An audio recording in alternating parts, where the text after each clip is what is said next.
L'héritage du nom, ou plutôt le poids du nom. Qui blanc qui bat au nom là ça? C'est une question qui m'a bel et bien posée, comme ça, dans la rue, par quelqu'un que je ne connaissais pas. Est-ce que tu savais qu'en Guadeloupe, en Martinique, un jour, territoire d'esclavage, la plupart des noms ont été imposés et donnés par les colons européens? À ce sujet, j'ai envie de vous partager un extrait de mes recherches, Mac Zawa laissé en pays créole Kaboulé, les stigmates de la colonisation dans les pays créoles, dans lequel, justement, je parle du nom.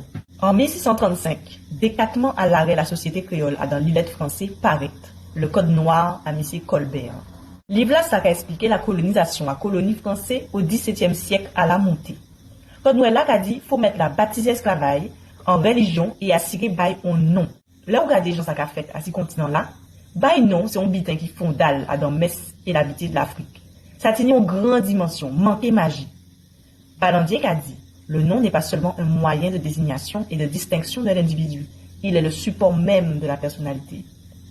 Si nous prenons chemin à Pep Akan, qui sont grands familles ont créé tribu l'Afrique, Pep nous trouver on l'eau les Antilles, puis plus la Jamaïque et Tibouin la Guadeloupe, yo ka attendre un petit bébé trapé 8 jours avant yo bay nom.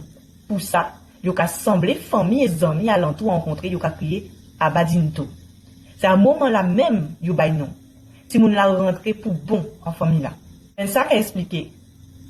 Alors, qui moun a certains côtés l'Occident qu'a baptisé Timouna yo sans même calculer qui non yo ba yo, Pep a quand a choisi si l'on lycée un petit fille ou bien un petit garçon, si l'on si c'est premier Timoun à papa et maman là, si l'on si Timoun là prend temps pour venir assis la tête, qui si qui ça là. Jige voye alors pour donc portalance baptême tini à dans Metz et l'habitude avec l'Afrique. Nous pouvons prendre Mohamed Assou. La réduction en esclavage débute invariablement par la capture suivie d'un processus d'aliénation, de dépersonnalisation, de réifaction. Kopitov et Pimier qu'a dit en plus. Ainsi isolé, coupé de ses racines territoriales et familiales, privé de son identité et de son statut, le captif peut alors être vendu au plus loin et devenir un véritable esclave.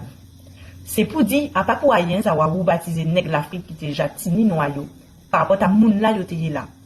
D'avoir blanc et qu'à changer noyau, nègre l'Afrique te chouboulé piplis, qui fait yote pli fait bas. Autant pour ça, passé l'abolition, nous pouvons constater grain sel à l'Afrique à don, non à nègre l'Afrique qui libéré. Malgré ça, non à nègre créole, qui c'est timoun à nègre l'Afrique, mais qui fête les Antilles, plutôt qu'à somme, sa colon te vle bail, non, contel. Passebo, Chico, Le Borgne, Rosebif. Nous pouvons dire, non colon te qui basse nègre là, pas te gain gentil. Mais on d'autres gens encore, pour mettre yo en bataille et faire yo pète foi. Alors la question du nom est bel et bien réelle.